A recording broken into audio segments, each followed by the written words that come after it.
पौष्टिक आणि स्पॉन्जी अतिशय मऊ लुसलुशीत रवा केक कसा बनवायचा हेच या व्हिडिओमध्ये आपण पाहणार आहोत। त्यामुळे व्हिडिओ शेवटपर्यंत नक्की बघा। अतिशय कमी साहित्याचा वापर करून आणि परफेक्ट असा हा केक आज आपण बनवूया। फार जास्त तामझाम न करता अतिशय कमीत कमी भांड्यांचा वापर करून बाहेर मार्केटमध्ये मिळतो त्यापेक्षाही चविष्ट हा केक आज आपण घरगुती साहित्यामध्ये तयार केला आहे। त्यामुळे व्हिडिओ शेवटपर्यंत नक्की बघा आणि व्हिडिओ छान वाटल्यास सबस्क्राईब करायला विसरू नका। केक म्हटला की मुलांना प्रचंड आवडतो, मग अशा वेळी आपण घरगुती साहित्यामध्ये अशा प्रकारचा रवा केक मुलांसाठी नक्कीच बनवू शकतो। खूप स्पॉन्जी असा हा केक तयार झालेला आहे। व्हिडिओमध्ये तुम्हाला हा केक मी कट करून दाखवत आहे, यावरून तुम्हाला अंदाज आलाच असेल की खरंच हा केक किती मऊ आणि लुसलुशीत असा तयार झाला आहे। चला तर मग रेसिपीला सुरुवात करूया। घरातल्या प्रत्येक आईला असं वाटतं की घरगुती साहित्यामध्येच आपण केक बनवायला हवा, पण बेकिंग पावडर नाही, बेकिंग सोडा नाही, व्हॅनिला एसेन्स नाही, हे सर्व साहित्य नसताना केक बनवायचा कसा? पण आपण या व्हिडिओमध्ये बेकिंग पावडर, बेकिंग सोडा न वापरता किंवा व्हॅनिला एसेन्सचा वापर न करता अतिशय घरगुती पद्धतीने स्पॉन्जी केक तयार करणार आहोत। आणि जेव्हा केव्हा मुलं हट्ट करतील तेव्हा तुम्ही अशा पद्धतीचा हा केक नक्कीच मुलांना देऊन खाऊ घालू शकता। हा केक खाल्ल्यानंतर तुम्हाला सुद्धा विश्वास वाटणार नाही की आपण घरगुती साहित्यामध्ये इतका छान केक तयार केला आहे। यानंतर जर मुलांनी कधी हट्ट केला तर अशा पद्धतीचा केक तुम्ही नक्की बनवा आणि व्हिडिओ स्किप न करता पूर्ण बघा, म्हणजे तुमचासुद्धा केक परफेक्ट बनेल। बनवायच्या आधी सर्वात आधी आपल्याला एक मिक्सरचं पॉट घ्यायचं आहे। मिक्सरच्या पॉटमध्ये 1 वाटी मी रवा टाकलेला आहे। सर्वात आधी एक मिक्सरचा पॉट घेतलेला आहे आणि यामध्ये 1 वाटी रवा टाकलेला आहे। रवा बारीक वापरलेला आहे। यामध्येच मी पाऊण वाटी साखर टाकलेली आहे। याऐवजी तुम्ही साखर थोडीशी कमी वापरली तरीसुद्धा चालेल। रवा बारीक किंवा जाडसुद्धा तुम्ही वापरू शकता। जर तुमच्याकडे कप नसेल तर वाटीने प्रमाण घेऊ शकता आणि कप असेल तर कपाने सुद्धा तुम्ही प्रमाण घेऊ शकता, पण प्रत्येकाकडे कप नसतो म्हणून मी वाटीनेच प्रमाण सांगितलं आहे। केकला छान अशी चव यावी यासाठी यामध्ये आपण विलायची टाकून घेणार आहोत। याऐवजी तुम्ही व्हॅनिला एसेन्ससुद्धा टाकू शकता। प्रत्येकाकडे व्हॅनिला एसेन्स नसतो म्हणून इथे विलायची वापरलेली आहे। 1 चमचा यामध्ये आपण दूध पावडर टाकलेली आहे।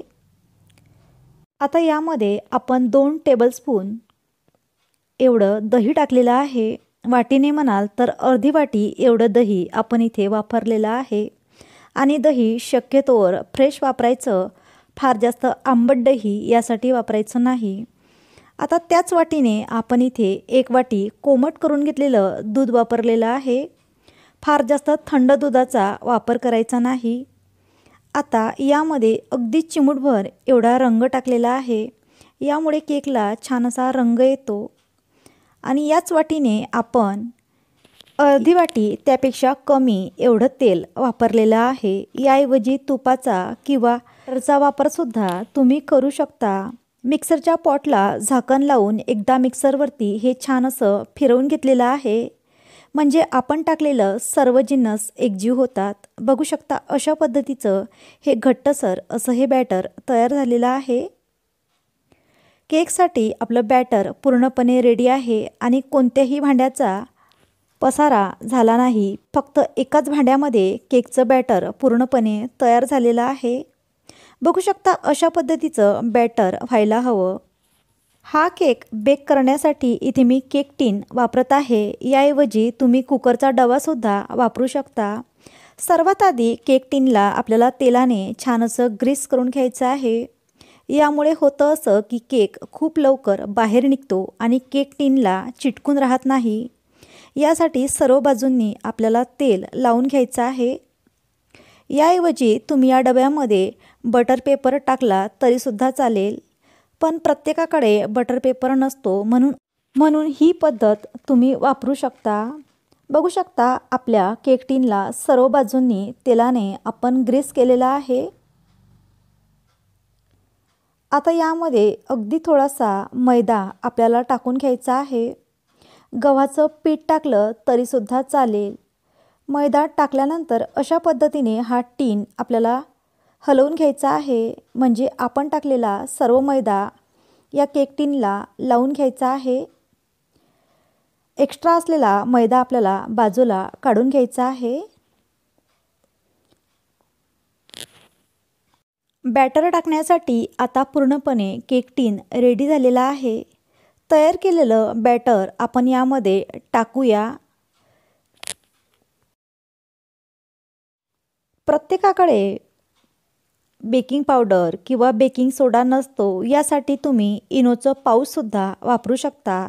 आता आपण हे संपूर्ण इनोचं पाऊच आपल्या केकच्या बॅटरमध्ये टाकून घेऊया। यावरती अगदी थोडंसं दूध किंवा पाणीसुद्धा तुम्ही टाकू शकता। यामुळे इनो ॲक्टिवेट होतो आणि आपला केक छान असा स्पॉन्जी फुगतो। इनो ॲक्टिवेट करण्यासाठी मी दुधाचा वापर केलेला आहे, याऐवजी तुम्ही पाण्याचा वापर केला तरीसुद्धा चालेल। फक्त 1 टीस्पून आपल्याला दुधाचा वापर किंवा पाण्याचा वापर करायचा आहे। इनोचा पूर्ण साचा आपण बॅटरमध्ये टाकल्यानंतर एकदा हा मिक्सरचा पॉट मी मिक्सरवरती फिरवून घेतलेला आहे। यामुळे इनो सर्व बॅटरमध्ये एकसारखा मिक्स झालेला आहे। तयार केलेलं सर्व बॅटर आपण केक टिनमध्ये टाकलेलं आहे। ही प्रोसेस थोडीशी लवकर करायची आहे, कारण आपला इनो ॲक्टिवेट झालेला आहे आणि यामुळेच हा केक छान असा स्पॉन्जी तयार होतो। सर्व बॅटर मी केक टिनमध्ये टाकल्यानंतर आता हा केक टिन आपण बेक होण्यासाठी गॅसवरती ठेवणार आहोत।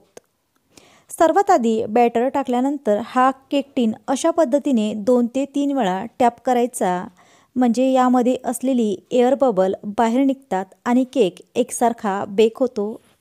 हे पातेलं मी 5 मिनिटं आधीच गरम करून घेतलेलं आहे। इथे एक मोठं पातेलं मी गरम होण्यासाठी ठेवलेलं आहे आणि यामध्ये अशा पद्धतीचं एक स्टँड ठेवलेलं आहे। या स्टँडवरती आपण हा डबा अशा पद्धतीने ठेवलेला आहे। आता या पातेल्यावरती झाकण ठेवून हा केक आपण 30 मिनिटासाठी बेक करून घेऊया। गॅसची पॉवर कमीच ठेवायची आहे आणि कमी फ्लेमवरतीच हा केक आपल्याला छान असा 30 मिनिटापर्यंत बेक करून घ्यायचा आहे। पूर्णपणे 30 मिनिटं झालेली आहेत। हा केक बेक झाला की नाही हे चेक करण्यासाठी इथे मी टूथपिक वापरणार आहे, याऐवजी तुम्ही सुरीसुद्धा वापरू शकता।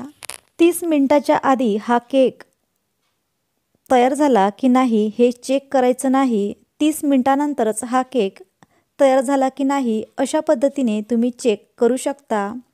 टूथपिकला थोडंसं बॅटर येत आहे, याचा अर्थ असा आहे की थोडासा केक बेक होणं बाकी आहे, म्हणून पुन्हा 5 ते 10 मिनिटं मी यावरती झाकण ठेवून हा केक बेक करून घेतलेला आहे। पूर्णपणे 10 मिनिटं झालेले आहेत आणि केक बेक झाल्याचा सुगंध पूर्ण किचनमध्ये दरवळत आहे। याचा अर्थ असा आहे की आपला केक पूर्णपणे बेक झालेला आहे। केकचा रंगसुद्धा थोडासा बदललेला आहे, तरीसुद्धा आपण यामध्ये टूथपिक टाकून हा केक पुन्हा एकदा चेक करून घेऊया। टूथपिकला बॅटर आलेलं नाही, याचा अर्थ आपला केक परफेक्ट असा बेक झालेला आहे। केक बेक झाल्यानंतर 1 मिनिटामध्येच हा केक आपल्याला बाजूला काढून घ्यायचा आहे आणि थंड होण्यासाठी अर्धा तास बाजूला ठेवायचा आहे। अर्ध्या तासानंतर हा केक मी तुम्हाला कट करून दाखवत आहे। सर्वात आधी चाकूच्या मदतीने अशा पद्धतीने हा केक आपल्याला टिनपासून वेगळा करून घ्यायचा आहे। आपण तेल लावून घेतलेलं होतं, यामुळे केक छान असा अलगद बाहेर येतो, अजिबातही टिनला चिटकून राहत नाही। शकता आपला केक अजिबातही केक टिनला चिटकला नाही। अलगद बाहेर निघालेला आहे आणि अतिशय स्पॉन्जी असा हा केक घरगुती साहित्यामध्ये तयार झालेला आहे. अजिबातही भांड्यांचा पसारा आपण केलेला नाही. फक्त एक मिक्सरचा पॉट वापरून सर्व बॅटर तयार केलेला आहे. अशाच पद्धतीचा हा केक तुम्ही मुलांसाठी एकदा नक्की बनवा. हा केक तुम्ही असा सुद्धा खाऊ शकता किंवा या केकला तुम्ही आयसिंगसुद्धा करू शकता किंवा चहासोबत खाण्यासाठी सुद्धा अतिशय छान असा पर्याय आहे. या केकची टेस्ट अगदी मावा केक सारखी आहे. त्यामुळे तुम्ही नक्की ट्राय करा आणि हा व्हिडिओ तुम्हाला छान वाटला असेल तर लाईक करा, शेअर करा. आपल्या चॅनलवरती तुम्ही नवीन असाल तर सबस्क्राईब करायला विसरू नका.